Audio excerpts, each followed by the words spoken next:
I want to help you kind of turn that chaos into more consistency.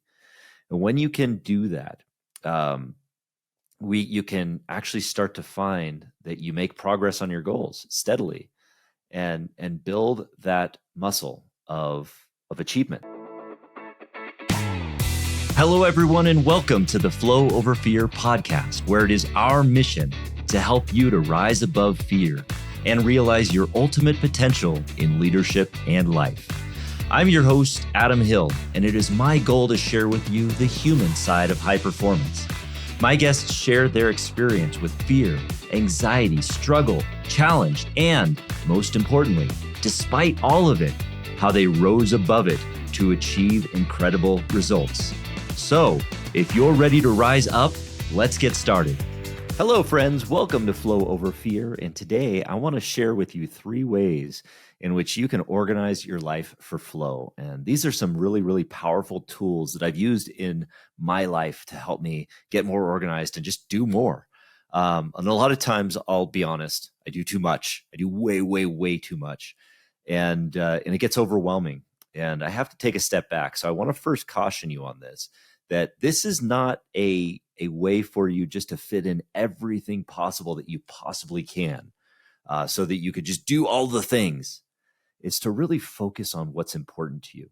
Focus on what's most important. Maybe get the work done that you need to do to get to the things that you really want to do, or to focus on family and all of that good stuff. Because how many of you feel like you just don't have the time, or you just don't have the capacity or the bandwidth to do the things that you really want? It's not, it's not the goal of just trying to find as many things as possible that we want to do, but really ask yourself that question: what's the most important to you? Why are you missing out on it? For what purpose? Is it for work? Is it because you feel like you're obligated to other people? Is it something else? But is there something that you truly, truly want to achieve? Something that you truly, truly want to pursue or do or help or serve in some capacity, and you're just not getting to it because you just don't have the time. You don't have the capacity. You don't have the bandwidth. You don't have whatever buzzword of the week is that you just don't have. Well, what I want to share with you today, these 3 tools, I want to help you kind of turn that chaos into more consistency. And when you can do that, you can actually start to find that you make progress on your goals steadily and build that muscle of achievement. And the problem that we all have, though, is we tend to get reactionary. Even when we have these dreams, even when we have these goals, we get reactionary. We have we get these ideals on what we want to achieve way, way down the line, like 10 years from now, or the big, hairy, audacious goals that we want to achieve. But we miss all the steps that happen in between, and we come back to right now and we just kind of spin our wheels.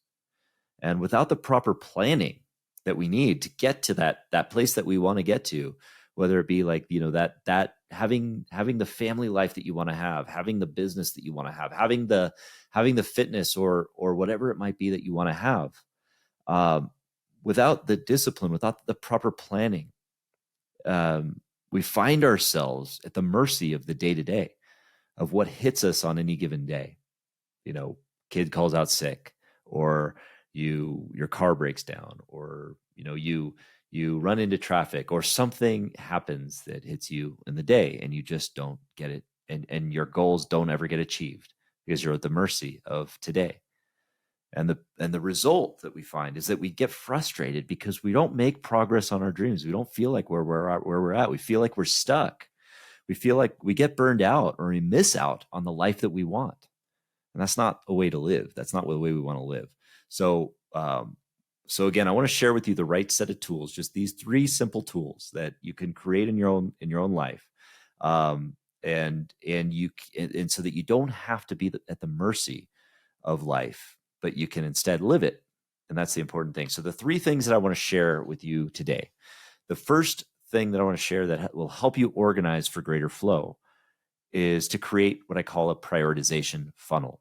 And this is a funnel that you can find out really what you need to accomplish today to achieve the goals that you have over the long term.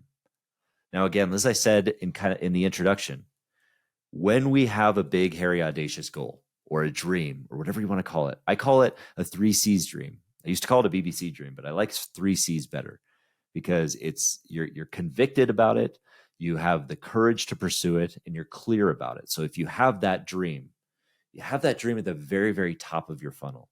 At some point in the future, that's what you want to achieve. But take the leap from here to there seems impossible. The example that I always use is when I wanted to start doing triathlon. When I wanted to compete in an Ironman, and by all points, I wanted to compete in the Ironman World Championship. The only problem is when I first said that, I didn't have any business even doing a triathlon because I didn't know how to ride a bike. I didn't know how to ride a road bike. I never owned one. I barely ran. I was only a month past smoking my last cigarette. Barely knew how to swim in a pool. But here's the thing, is that if I were to say, I want to go and do that, and I was just to keep looking at that dream constantly and just saying that, I would get frustrated because I wouldn't feel like I'd be making progress because the gap from where I am now to where I wanted to be was way too big. So I had to take that 3 C's dream that I had, qualifying for the Ironman World Championship, and I had to put it at the top of the funnel.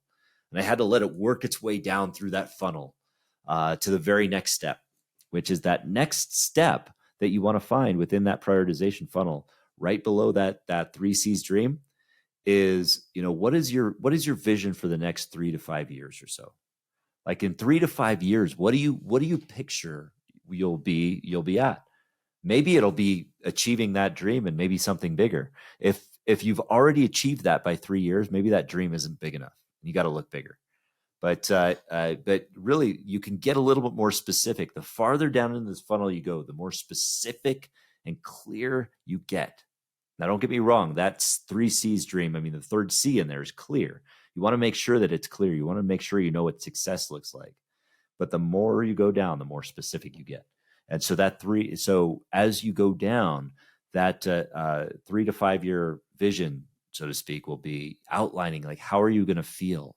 What is it going to look like? How many, if it's a business stream, how many employees are you going to have? How much revenue are you going to build? How many people are you going to serve? What will it look like? Absolute clarity. A great book for this activity, by the way, is Cameron Herold's Vivid Vision. If you read that book, you can get a clear idea of how to set that vision up. And that is your guidebook for that next stage in the prioritization funnel. So read Vivid Vision and create a vivid vision for that 3 to 5 year vision and that part of your prioritization funnel. So your 3 C's dream had worked its way down the prioritization funnel to that third to that 3 to 5 year range. Now we want that vision to work down into the next year. In the next year, what do you want to achieve?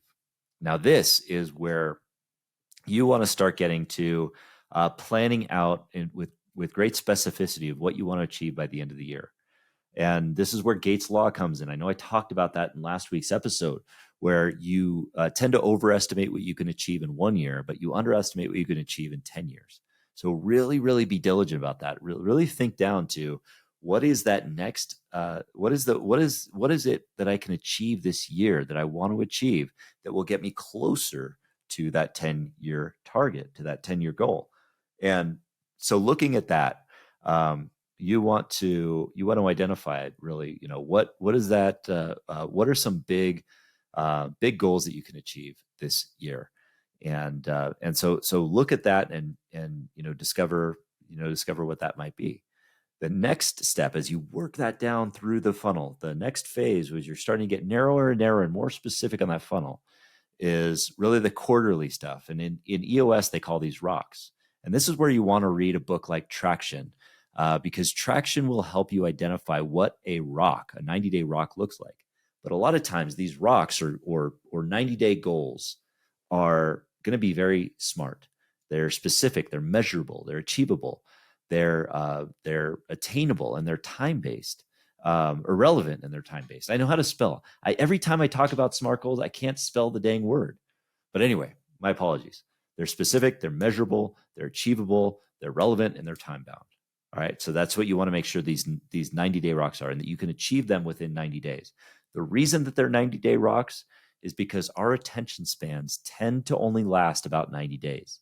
Anything longer than that, we tend to get distracted by shiny thing. Oh, look, a squirrel. So you want to be careful with that. You want to make sure that you're being really disciplined about those 90-day goals. But we're not done with this funnel yet. We want to keep rattling it around and getting down to that next level, which is what is the weekly to-do list? And this is another EOS concept. We want to build that list of things that we want to accomplish this week that will get us closer to the rocks. So take those rocks, turn them into a to-do list, and really set that up so that you can set yourself up for success. Don't get in over your head. Make sure that you pick like maybe 3 to 5 or 7 things, but like really no more than 5 things that you want to achieve this week that will get you closer to that goal. And if you you want to make sure that success is achievable. The next phase. So yeah, with the to-do list, you could probably get up to about 7 things. And I know I've kind of talked over myself there, but I wanted to correct myself because you can usually have somewhere between 3 and 7 things on your weekly to-do list, but you don't want to have a whole lot. This is really just kind of a thumb in the air kind of idea of how many. But if you have like 25 things on there for the week, you're overdoing it. Don't do a lot more than 7 or even 10 might be a bit of a stretch, but you want to keep it doable. And then that way, when you get down to the next way, because we're going to keep rattling that funnel down all the way to the very next thing, which is what is your daily to-do list? And this is something that you look at the night before your next day. You're going to write down these 3 things that you want to achieve for the next day. That's it, just 3 things. It doesn't mean that's all you're going to do, because you're going to get hit still with that life stuff, and you're going to still have to react, and you still have to do this. But this is your proactivity list, and these are the non-negotiables. You have to make sure that you put those 3 things down. And typically, you could take an item from your weekly list and you could put it on here and tackle that today. So that you can get closer every single day by 3 items to your long-term BB or CCC goal.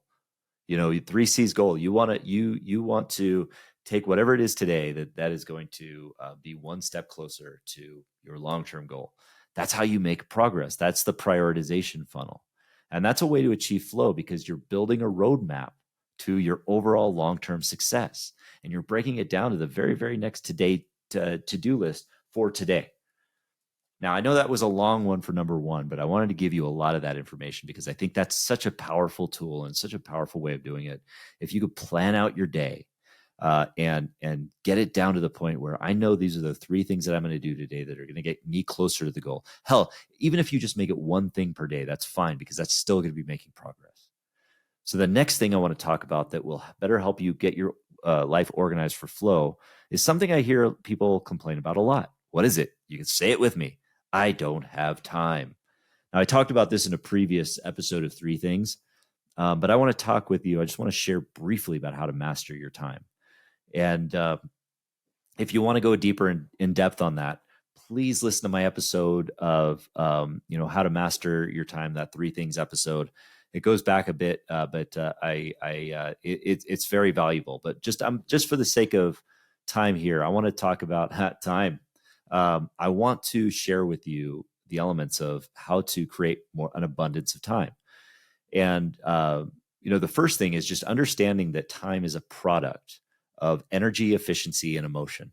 And so if you increase every single one of those things, energy, efficiency, and emotion, you increase the amount of time that you perceive or that you have. Yes, we all have 24 hours in a day, 7 days a week, 365 days a year. And in that, our hours are all, that's the most equitable thing we have. Together, each of us has that. We don't have any more. We don't have any less. But here's where we can benefit from that. We can improve.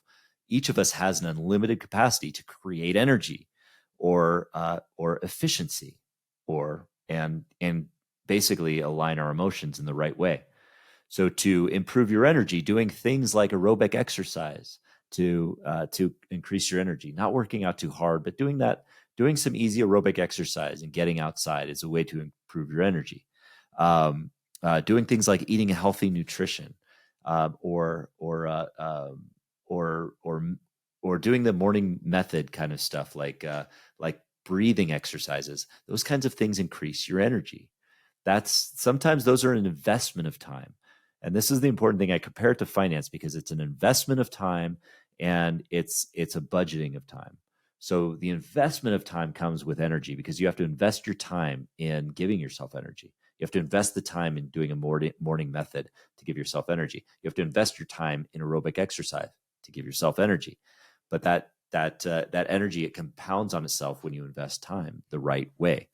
The second part of it is the efficiency piece, and efficiency can be created by doing one or all of these three things, which is consolidation, elimination, or delegation. Can you consolidate things in your schedule so that you don't have to do the same thing multiple times? Can you delegate items to other people? Can you hire a VA? Or if you can't swing that, can you use Instacart to get your groceries? That's a big one. Some things like that are ways to delegate your time more effectively. There's deeper ways in which I can dig into that, but go back to that episode on mastering your time, and you'll learn more. The final way is eliminate. What do you really not need to do?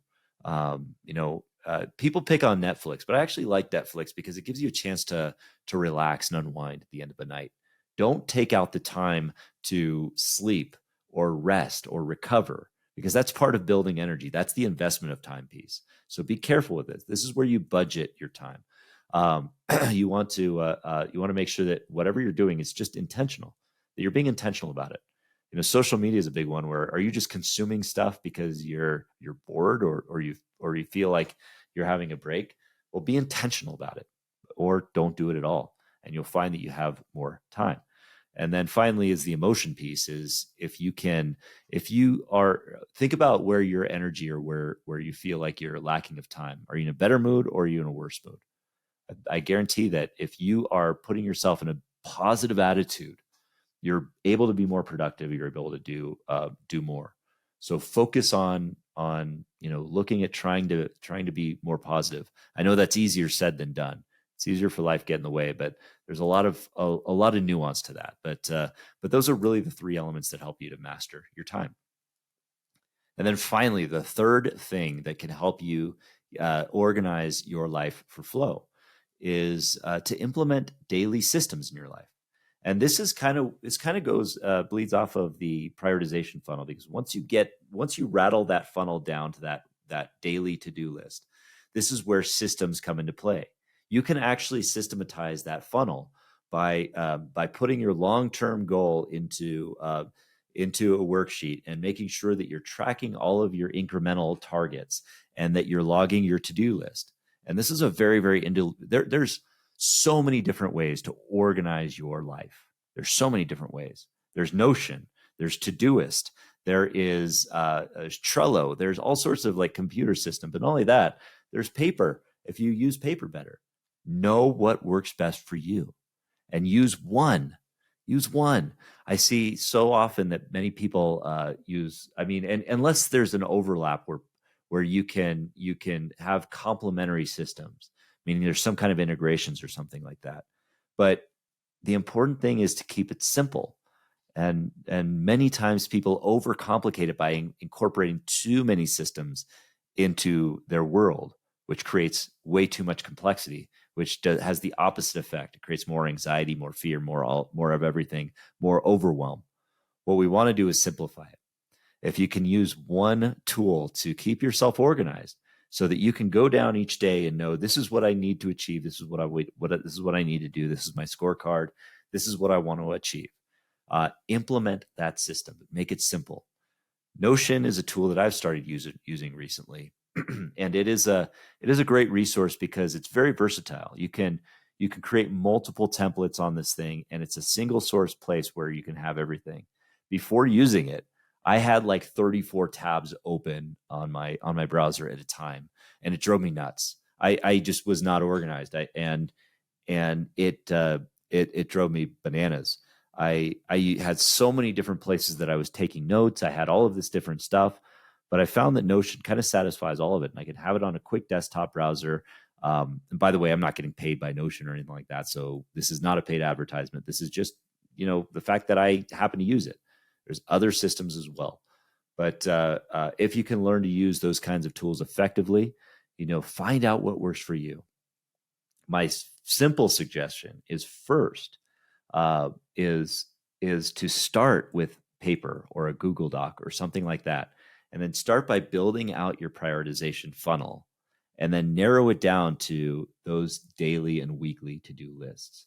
Get your rocks on paper, those 90-day rocks. Get those weekly to-dos on paper, and every single day, at the end of the day, log what you're going to do, the 1 to 3 things that you're going to do the next day. And that's as simple as your system needs to be to start. And you can go up from there, depending on what you need. But just start there. That's the starting point. And if you haven't done that already, if you don't have those daily checklists of daily to-dos and things like that, then this will be an immense step forward. It'll be an immense amount of value.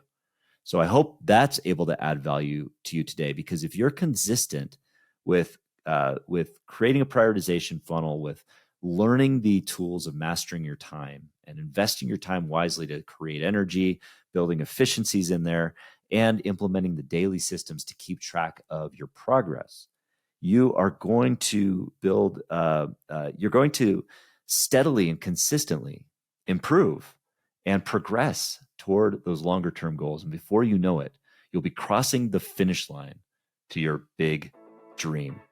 So thank you for joining me today, and we'll see you next time. Hey everyone, thanks for tuning in to the Flow Over Fear podcast. If you'd like to learn more about getting into flow and learn the foundations of flow, I have a free video series on my website at www.adamcliffordhill.com called The Foundations of Flow. Feel free to go there and download it and start your journey to rising above fear and achieving greater flow in your life. And if you like this episode, and I'm guessing you did if you stuck around for this long, then please do me a favor and hit the subscribe button, and you will receive notifications when I have new interviews, new recaps, and new trainings that pop up on YouTube. Thanks again for joining us.